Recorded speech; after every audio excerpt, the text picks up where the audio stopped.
Welcome to the Slow Storyteller. Today's story is at level B2 for upper intermediate learners. Find a comfortable place, relax, and let the words come to you. The sea, in the deepest places, is the color of a dream you cannot quite remember. It is not blue, exactly. It is something older than blue, something that has no name in any human language. Down there, far below, where the light gives up and turns back toward the surface, there are forests of coral in shades of dark red and deep purple. There are flowers that open and close with the slow rhythm of breathing. There are fish whose scales catch the smallest fragments of light and throw them back like scattered coins. And there, in the very deepest part of all, stands the palace of the Sea King. The palace is built from pale coral and the bones of ancient ships. Its windows are made from the clearest amber in the world, and when the current moves through its great halls, everything inside sways. The long curtains of seaweed, the tall seagrass, the hair of the 6 daughters who live there. They move as though they are always dancing, even when they are standing perfectly still. The Sea King had 6 daughters, and he loved each of them with the whole of his enormous heart. Their mother was gone. She had died when the youngest was still very small. And so their grandmother raised them. She was a proud old woman who wore 12 oysters on her tail, while the noble women of the sea wore only 6. She told the girls stories about the world above the water, and they listened with their wide, wondering eyes and their open mouths. The youngest daughter was the strangest of the 6. Where her sisters collected things that fell from ships, broken statues, rusted anchors, green glass bottles, she had only one treasure in her garden. It was a marble statue of a boy, pale and smooth, with a sad expression she could not quite explain. She had planted her garden around him with flowers the color of the sun, though she had never seen the sun. She lay beside that statue on slow afternoons and imagined what the world above must feel like, smell like, sound like. "What is it like up there?" she would ask her grandmother whenever the old woman sat down to rest. "Noisy," said her grandmother, "full of strange creatures who walk on 2 small fins and know nothing of the deep. But beautiful too, in its own brief way." "Brief? They don't live long, child.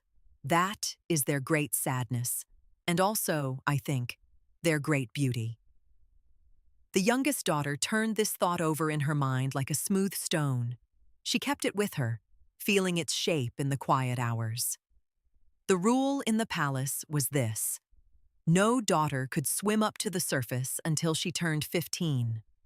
One by one, as each sister came of age, she rose to the top of the water and returned with stories of ships with tall white sails, of cities with lights like fallen stars, of music that floated out across the water on warm evenings.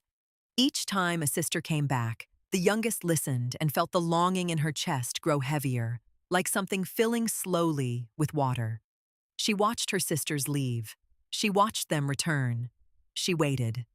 The year she turned 15 was the longest year of her life.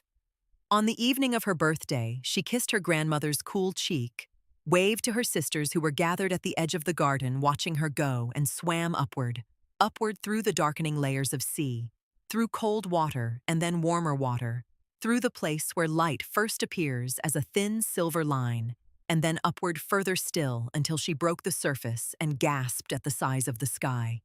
It was vast. She had not known how vast.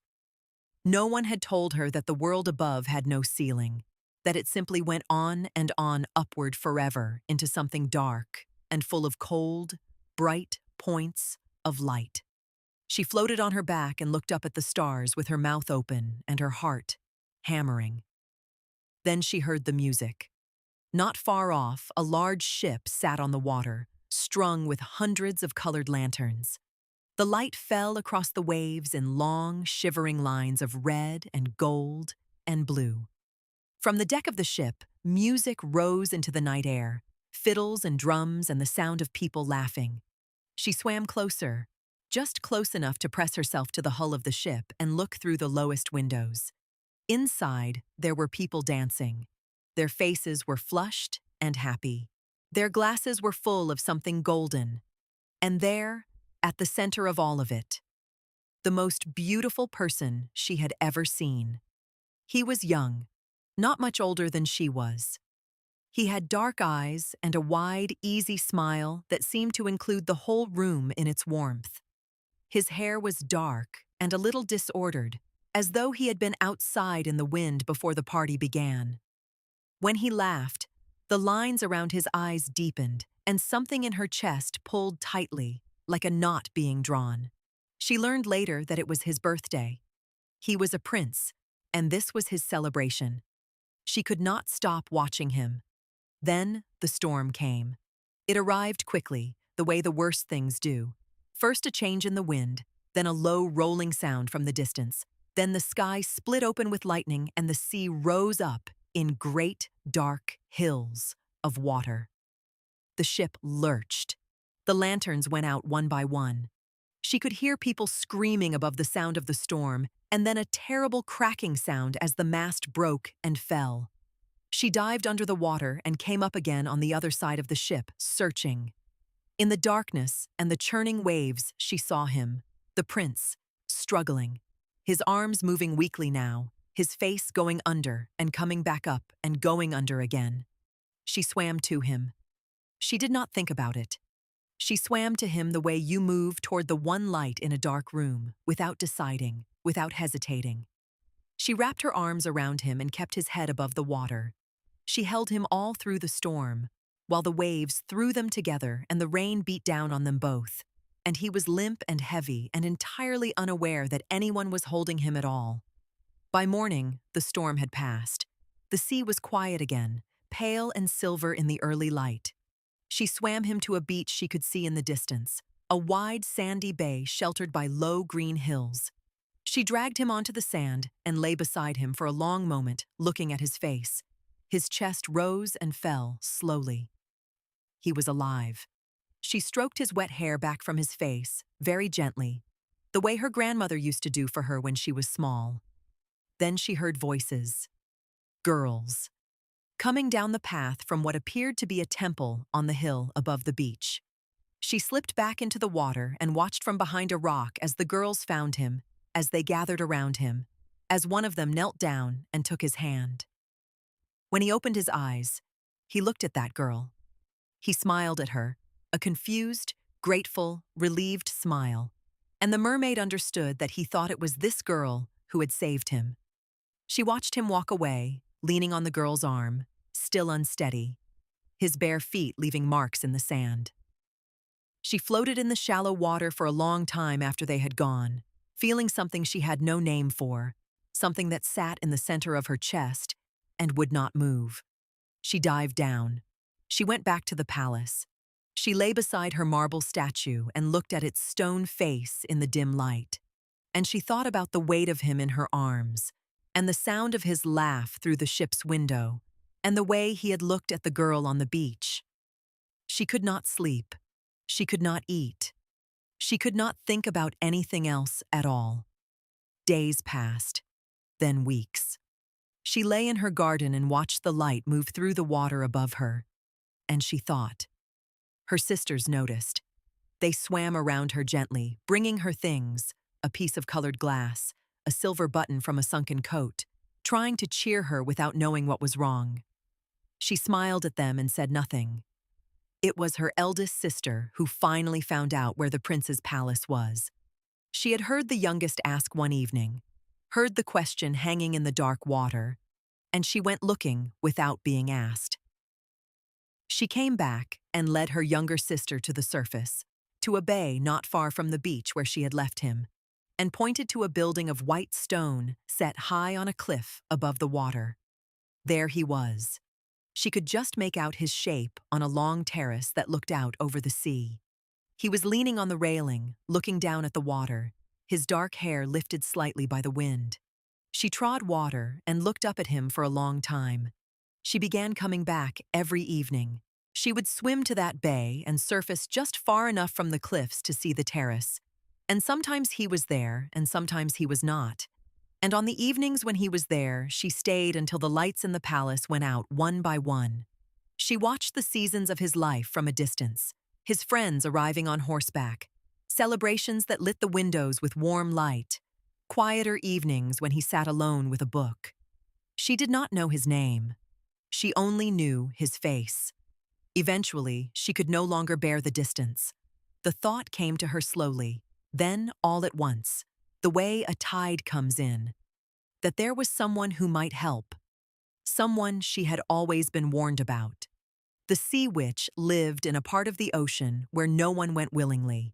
To reach her, you had to swim through a forest of polyps, strange, soft creatures that reached out their arms toward anything that passed, and once they caught hold, they did not let go. The bones of fish and animals and things she did not want to think about lay scattered between them on the seafloor. The water there smelled of decay and something sharper beneath it, something electrical. She had heard about this place all her life. She had never gone near it. She went now. She clasped her hands together and swam very fast through the polyp forest, keeping her arms close to her body, moving like a current through the terrible grasping arms. One caught the hem of her hair, briefly. She pulled away without looking and kept swimming. The witch's house was in a clearing at the center of the forest. It was built from the white bones of drowned sailors, and a fat, pale sea snake was wound around the door. The witch herself sat inside, feeding smaller snakes from her hands. She was not frightening to look at. She was large and slow-moving, with pale eyes and a wide, still face, like a deep-sea fish that had never needed to hurry. She looked at the youngest daughter of the Sea King and smiled as though she had been expecting her. "I know what you want," said the witch, before any greeting was offered. "And it's foolish, but foolishness is the only interesting thing, so I'll help you." "I want legs," said the mermaid.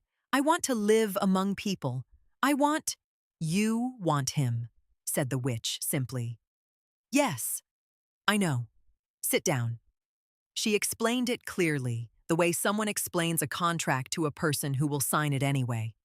The mermaid would receive a draft, a drink, a potion, that she must take on the surface on the beach before dawn. Her tail would split apart into 2 legs. She would be able to walk, to dance, to move among people as one of them. She would have a strange grace that no human woman could quite match, and everyone who saw her would feel something indefinable in her presence, something that made them want to be near her. But every step would hurt. Every step, every day, for as long as she lived in human form. The witch explained this without drama, the way you explain the weather.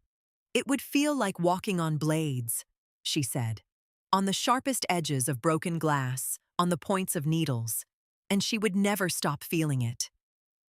"And there is another thing," said the witch. "My price." "What do you want?" "Your voice," said the witch. "You have the finest voice in the sea. It is worth the trouble of the work. Give me that, and we have an agreement." The mermaid sat very still. Her voice. She knew what her voice was worth.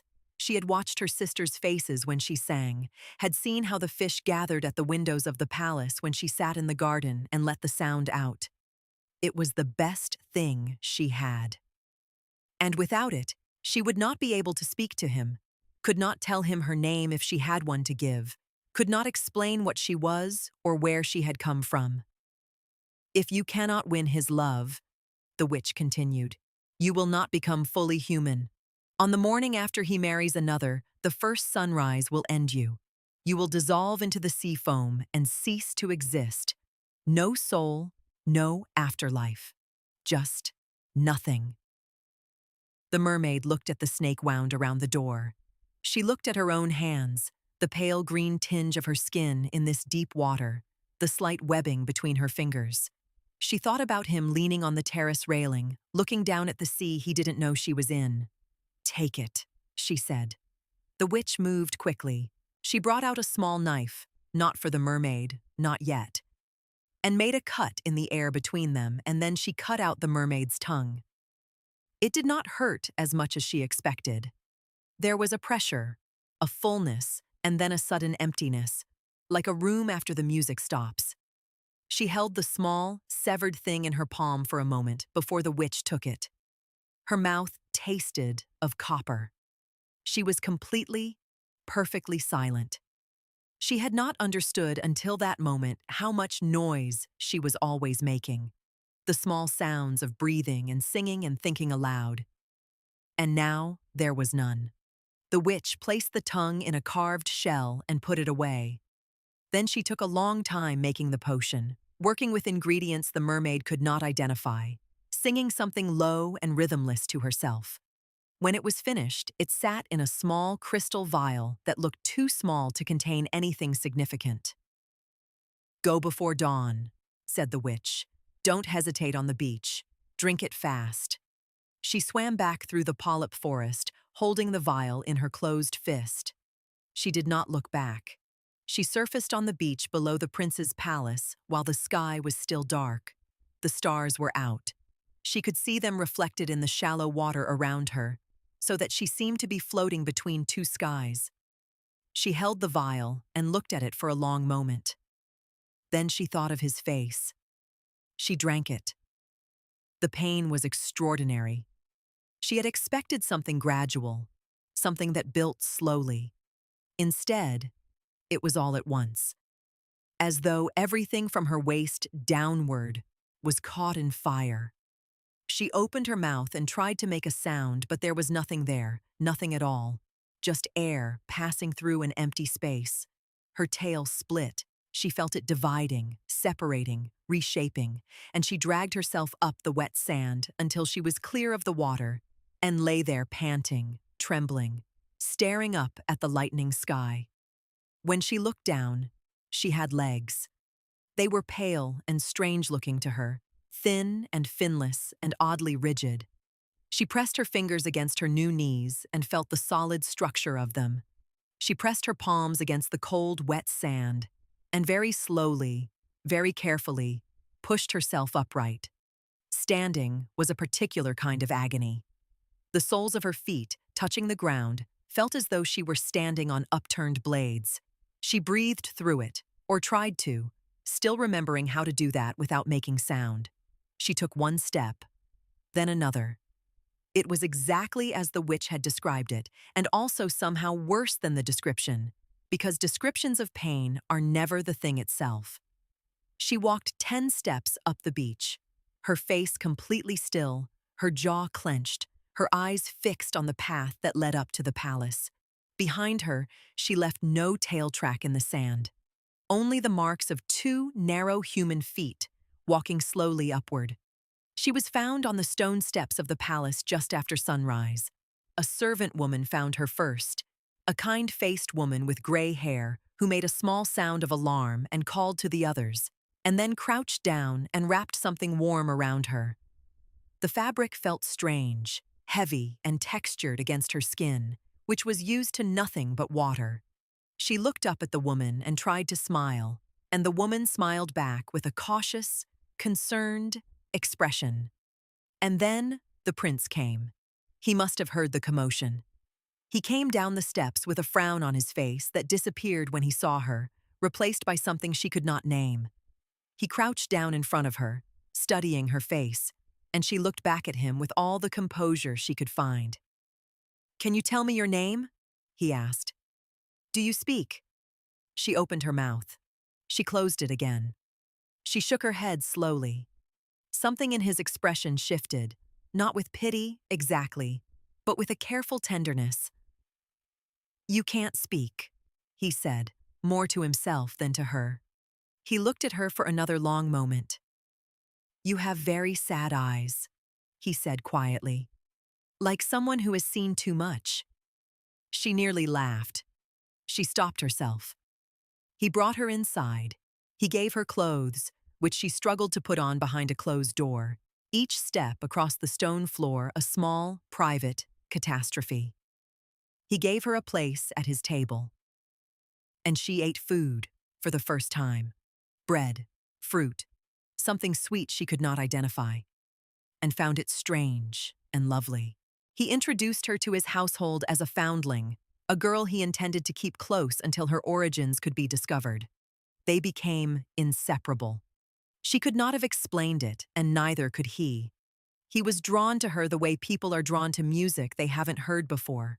Curious, helpless, delighted. She listened to everything he said with absolute attention, because she had nothing else to give. She watched his face while he spoke, and he watched her face while he thought. And they developed a language between them that was not language at all. A kind of detailed attentiveness, a shorthand made of expressions and gestures, and small, significant silences. He took her sailing. She stood at the prow of the ship and felt the sea spray on her face and had to turn away so he wouldn't see her cry. He took her to the markets in the town below the palace, and she moved through the color and noise with her hand lightly in the crook of his arm, her feet screaming with each cobblestone, her face serene. He took her dancing in the great hall, and she danced as no one had ever danced, because pain, carried long enough, becomes a kind of grace. She moved like water. People stopped to watch. He never looked at anyone else when she was dancing. "I think," he told her one evening on the terrace, "that you might be the strangest person I have ever known. And I mean that as the highest compliment." She smiled at him. There was so much she wanted to say. "I want to tell you something," he said, turning to look at the sea. The water caught the last of the evening light and held it. "There is a girl. I've told almost no one about this. A girl who saved me once, a year ago now. I was shipwrecked in a storm and I nearly drowned, and she saved me.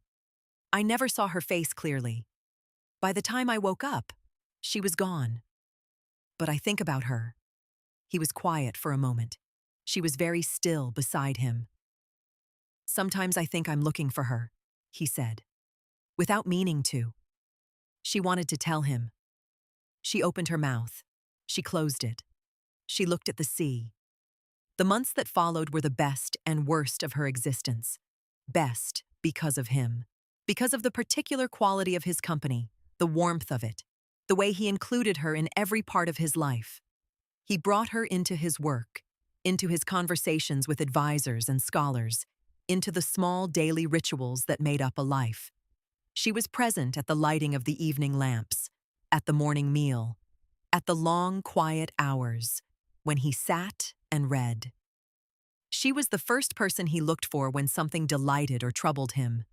She became, gradually and undeniably, the person who knew him best in the world.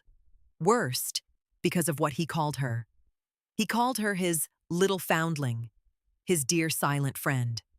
He called her the closest thing to a sister he had ever had.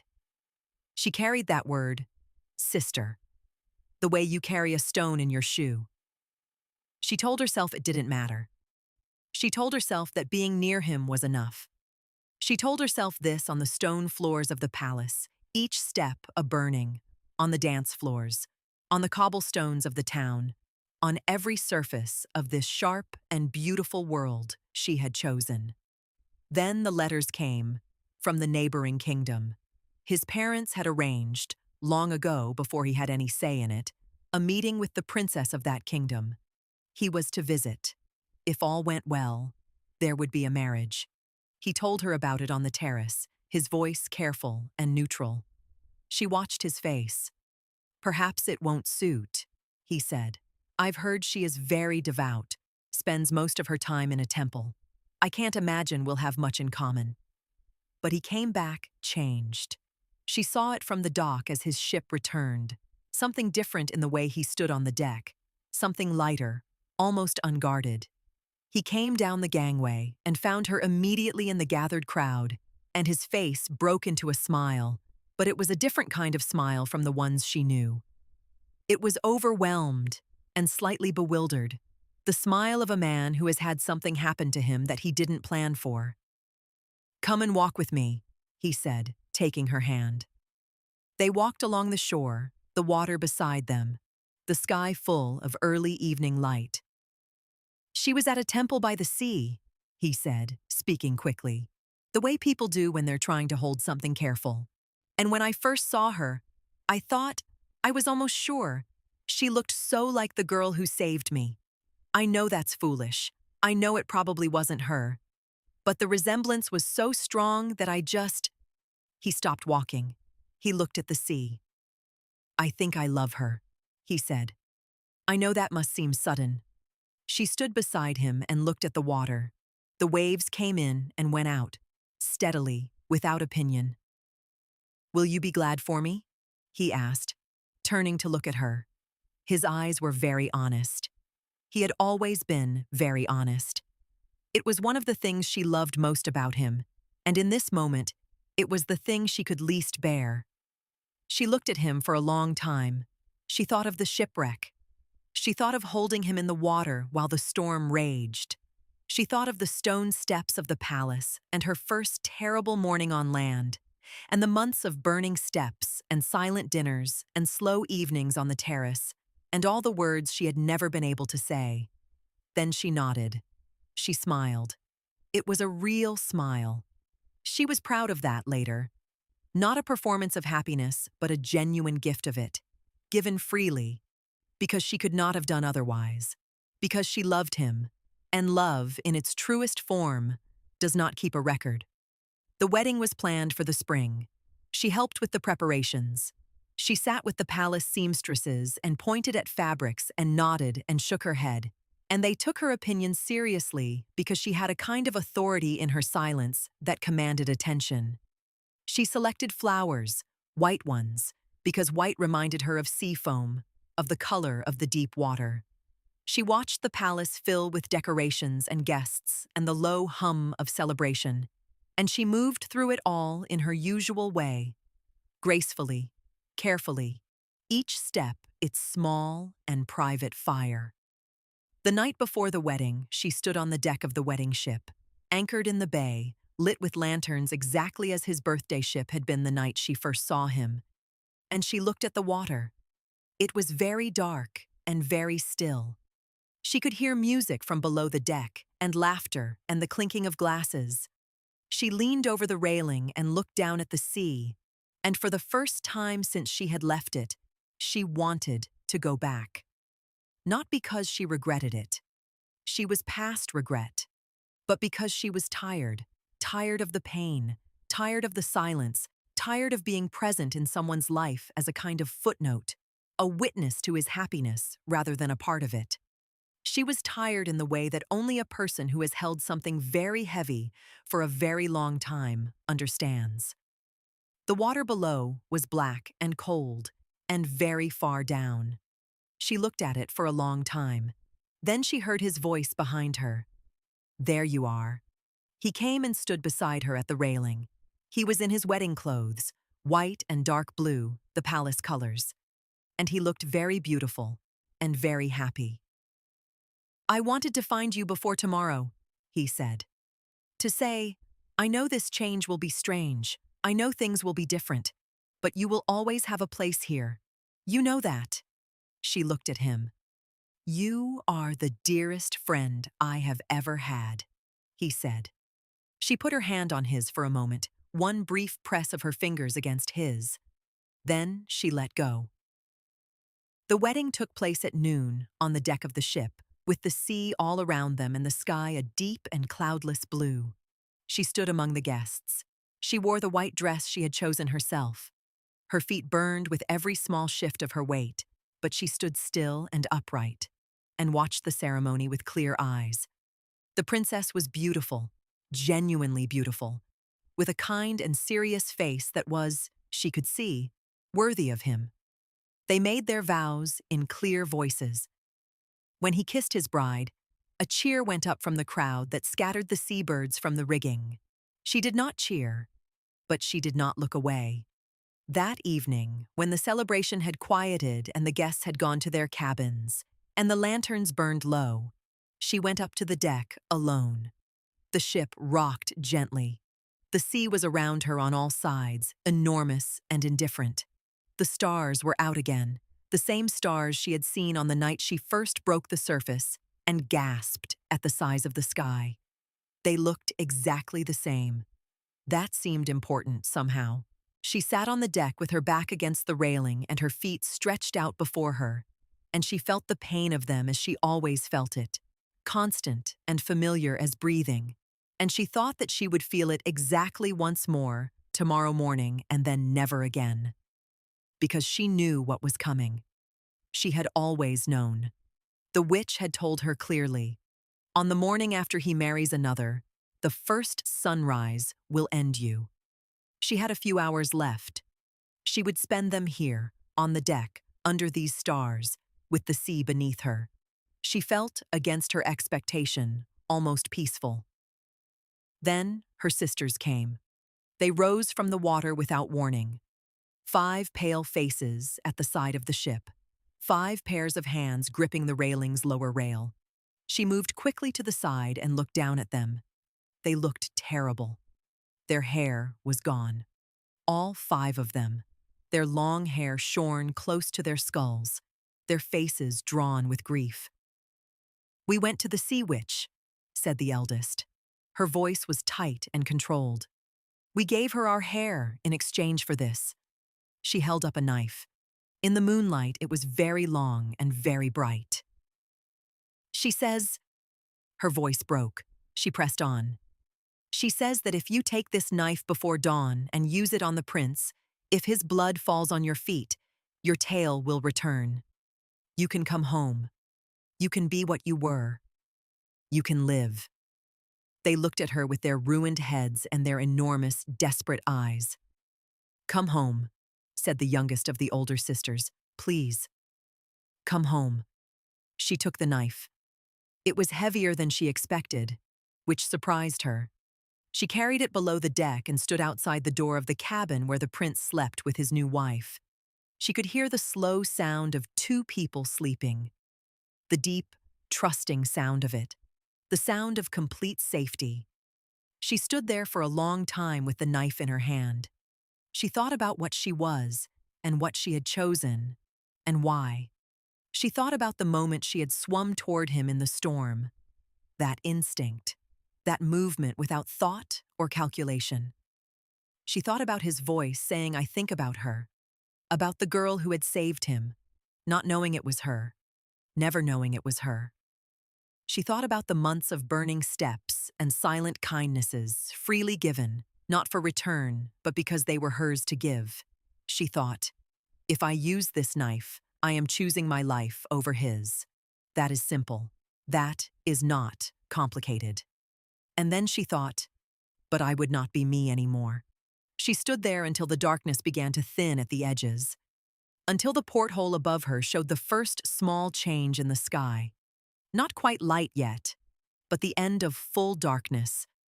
That particular shade that means dawn is coming but has not arrived. She walked back up to the deck. The knife was still in her hand. She looked at the sea, at the horizon where the sky was beginning to soften from black to deep blue, to the first tentative rose of early light. She looked at the knife. She threw it as far as she could out into the water. It hit the surface, and in the place it landed, the water seemed to boil up briefly, red and dark. And then it was gone. She stood at the railing and looked at the sky. The sun was coming. She could feel it before she saw it, a warmth on her face, the first warmth she had felt since the palace lanterns. And it reached her as gently as a hand. Her feet no longer hurt. She looked down. She was fading.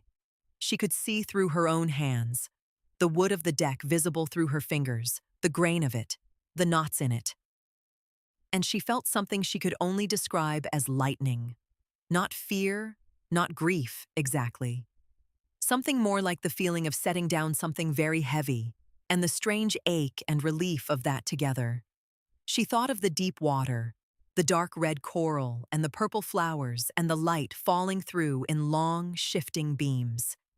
She thought of her garden and the marble statue. She thought of her grandmother's cool hands and her sisters' faces and the long hours of waiting to be 15. She thought of him. She held his face in her mind like something precious, not the face he showed the world, but the face she knew, the tired face, the thinking face, the face he made when he was genuinely happy about something small. She held it carefully, and then, slowly, she let it go. The sun broke the horizon.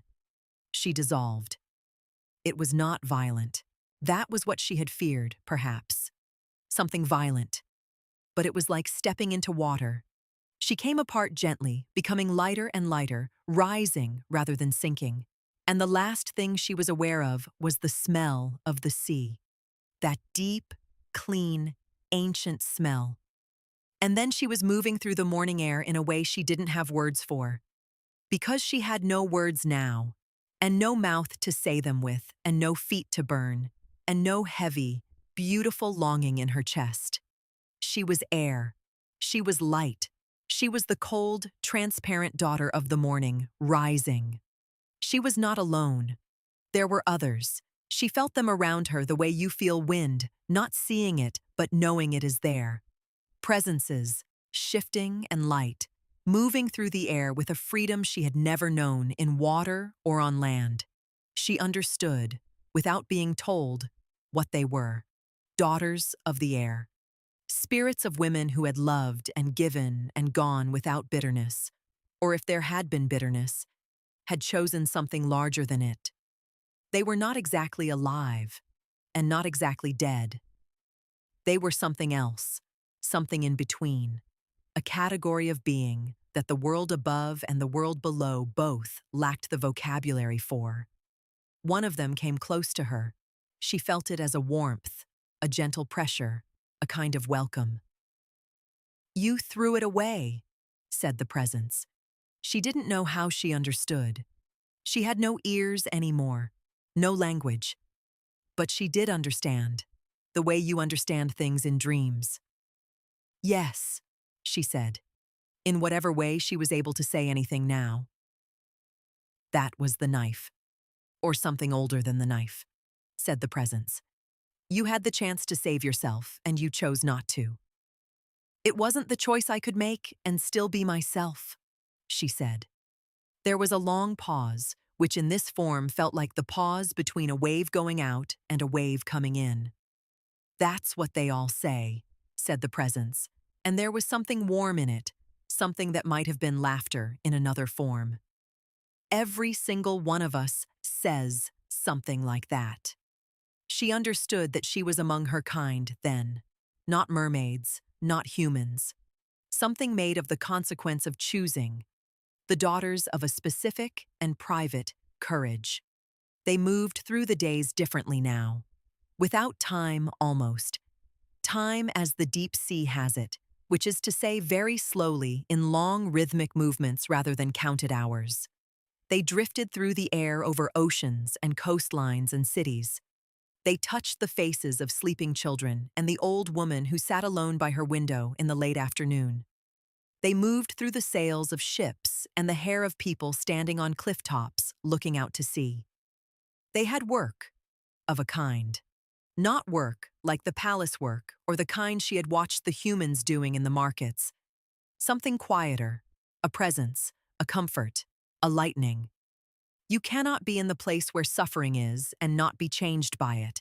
And they had all been changed, all of them. And what came out of that change was something useful to the world.